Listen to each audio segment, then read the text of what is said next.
Hi. So what is a variable? So in computer science, a variable is said to be a memory location.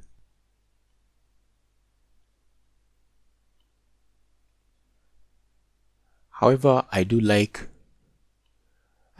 this definition from MDN, which says that a variable is a symbolic name for your values in your application. So you can use variables to represent specific values. So in place where you'd be using those values, you use the variable.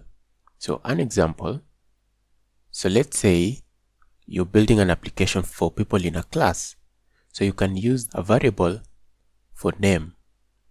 So when you use this variable for name, you can have a first instance of name, which can be one of the people in class. Let's say someone is called P. So in other places, you can also change the variable name to the other people in the class. So a variable represents your values. So let's go. So if I come here, you'll see all these fields. All of these are represented by variables. So when you sign up or when you sign into Facebook, your email is stored in a variable. Someone else's email is also stored in a variable. So the variable will change based on the value, based on the email of whoever. So all these are stored in variables. So let's say they want to use this in the application. Somewhere in the application, they will refer to the variable. Let's say where. So let's say the variable for this is email.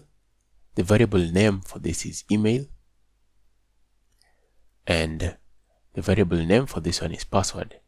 So if you come to login, they will check if the variable is equals to what you have added and the password variable is equals to what you have added. And if that variable exists in the database and the variable for the password also exists in the database, they will let you in. And then they will use the variable for your name and the variable for your surname to show you your Facebook profile when you log in. So you'll see your name is somewhere there and your other profile details. So all of that is stored in a variable. So a variable must have an identifier. So if I was to declare a variable var name, this is the identifier. It is what identifies the variable.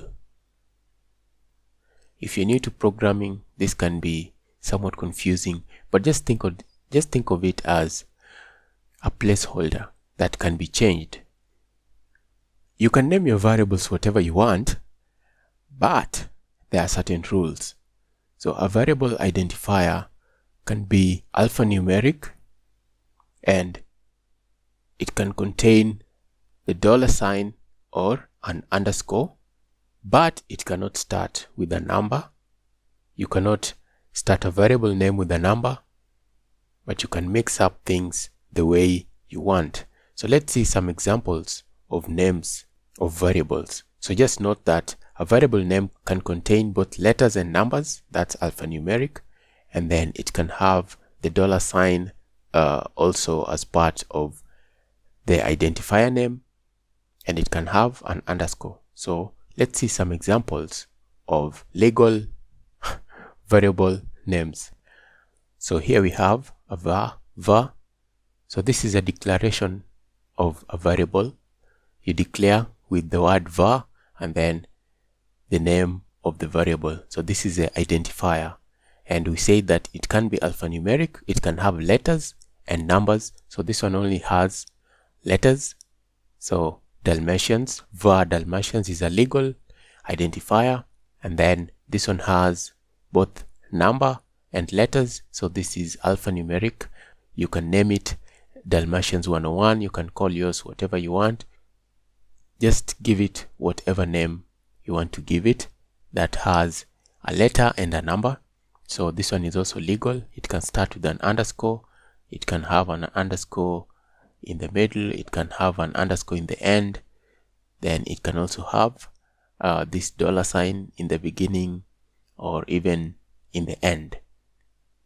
So variable cannot be a number, so like that cannot be a variable identifier, and it cannot start with a number. So it cannot start with a number, and it cannot be a pure number as the identifier for the variable. And also note that variable identifiers, since JavaScript is case sensitive, if you give two variable names the same name but in different cases, one is a capital and the other one in small letters, those will be two different variables. Okay, let's continue in the next video and we'll look at more about variables.